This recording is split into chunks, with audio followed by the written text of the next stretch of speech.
అండి.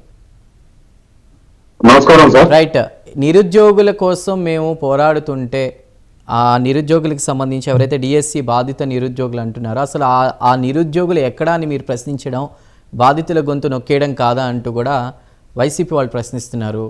ఏమంటారు మీరు? ముందుగా ఈ కార్యక్రమాన్ని వీక్షిస్తున్న ప్రేక్షకులకి, ప్యానెల్లో ఉన్న సభ్యులకి, హోస్ట్ గారు మీకు అందరికీ పేరు పేరున నమస్కారం తెలియజేస్తూ, ఏదైతే ఈ రోజు ధర్నాలు జరుగుతా ఉన్నాయో కేవలం వైఎస్ఆర్సీపీ రాజకీయంగా నిలదొక్కుకోవటానికి, లైమ్ లైట్ లో రావటానికి చేసిన ఇవే కానీ ఎక్కడ కానీ డిఎస్సి బాధితులు కానీ లేకపోతే ఎక్కడా కానీ ఏదైతే నేను వాళ్ళ పోస్ట్ చూశాను జెన్జీ ఉద్యమం అని, అవని ఎక్కడ జెన్జీ కాదు కదా, జెన్ వై కూడా కనపడలేదు టెంట్ లో. మొత్తం ఆ బేబీ బూమర్స్ మరియు జెన్ ఎక్స్ వాళ్ళు తప్ప, ఎవరైతే రాజకీయ నాయకులు ఉన్నారో వాళ్ళ ఫాలోవర్స్ ఉన్నారో వాళ్ళు తప్ప ఈ టెంటుల్లో ఎవరు లేరు. ఎందుకంటే ప్రజలు స్పష్టంగా చూశారు డిఎస్సి అనేది ఒక నోటిఫికేషన్ ద్వారా చట్టబద్ధంగా ఎంతో నిష్పక్షపాతంగా ఈ రోజు డిఎస్సి చేసి ప్రజలందరికీ ఉద్యోగాలు ఇస్తే ప్రజలు హ్యాపీగా ఉన్నారు, అభ్యర్థులు హ్యాపీగా ఉన్నారు. కానీ వైఎస్ఆర్సీపీ మటుకు ఏదో ఒకటి బురద జల్లాలి, నారా లోకేష్ గారు ఈ ఆంధ్ర రాష్ట్ర రాజకీయాల్లో తన అంటూ ఒక మార్క్ క్రియేట్ చేసుకుంటా ఉన్నారు. ఆయన మీద ఏదో ఒక పారదర్శకంగా నిష్పక్షపాతంగా మీరు అంటున్నారు, లక్షల చేతులు మారాయని చెప్పేసి వైసీపీ వాళ్ళు అంటున్నారు.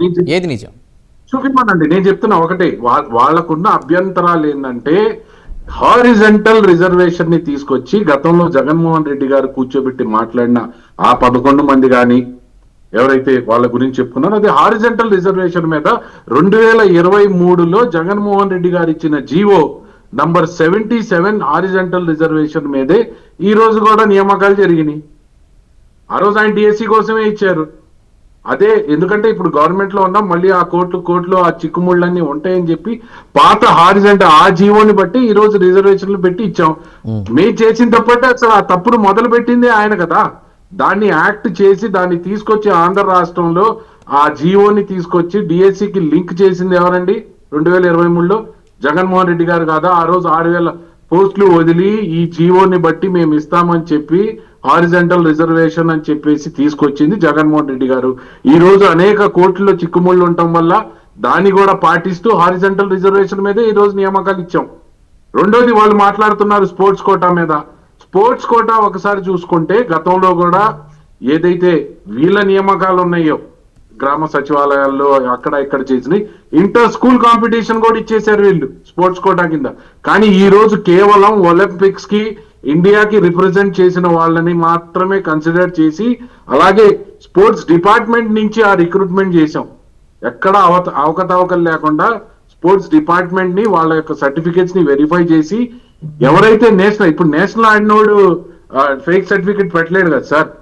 నేషనల్కి వెళ్ళినోడు, ఒలింపిక్స్కి వెళ్ళిన వాళ్ళు ఖచ్చితంగా వాళ్ళ యొక్క సర్టిఫికేట్స్ పెట్టి వాళ్ళకు వచ్చిన రిజర్వేషన్ బట్టే వాళ్ళకు ఉద్యోగాలు వచ్చినాయి. ఇప్పుడు వైఎస్ఆర్సీపీ ఎట్లా చెప్తా ఉందంటే నాకు తెలిసి వీళ్ళు దేశ రాజకీయాల్లో లేరులే కానీ, లేకపోతే ఉండుంటే హైదరాబాద్ లో మొహమ్మద్ సిరాజ్ కి డిఎస్పీ ఉద్యోగం ఎందుకు ఇచ్చారు, మన దాని పేరేంట పంజాబ్ లో ఆయనకి ఎందుకు ఇచ్చారు, ధోనికి మిలిటరీలో ఎందుకు ఇచ్చారు, ఆయన ఎగ్జామ్ ఎందుకు రాయలేదు, ఇవన్నీ అడిగారు. ఎందుకంటే ఇది ప్రజలు గమనిస్తున్నారు, ప్రజలకి తెలుసు నిజాలు ఏంటి, తెలుగుదేశం కూటమి ప్రభుత్వం యొక్క ఉద్దేశం ఏంటి, ఈ డిఎస్సి ఎందుకు పెట్టాము, ఏ స్కూళ్ళని బాగు చేయడానికి, ఎక్కడ విద్యార్థులని మంచి విద్య అందించాలని పెట్టామన్న ఉద్దేశం ప్రజల్లోకి వెళ్ళిపోయింది ఆల్రెడీ.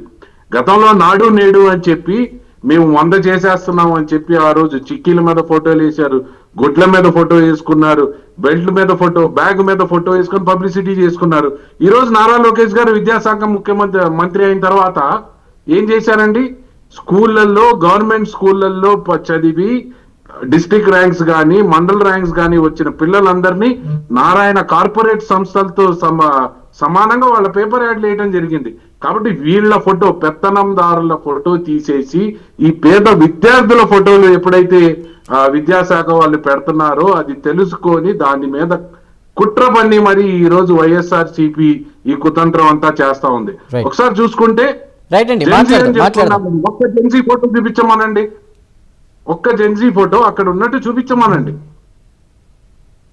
వీళ్ళ దగ్గర ఎప్పుడు గంజాయి బ్యాచ్లు, ఏంటి ఈ బ్యాచ్లు తిరగడమే కానీ చదువుకునే జెన్జీ బ్యాచ్ వచ్చిందని వాళ్ళు అనుకోవటం కూడా కలే అని భావించాలని తెలియజేస్తూ, కూటమి ప్రభుత్వం నాటికైనా నేటికైనా ఎప్పటికైనా ఒక నిష్పక్షపాతమైన ప్రభుత్వాన్ని నడపాలి, ప్రజలకి ఒక నిష్పక్షపాతమైన డిఎస్సి చేసి ఈ రోజు ఉద్యోగాలు ఇచ్చిందని మీ అందరికి తెలియజేస్తా రైట్, ఉన్నాం. ఓకే. కృష్ణాంజలి గారు నమస్కారం అండి.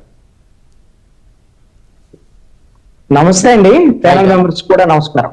రైట్, కృష్ణాంజలి గారు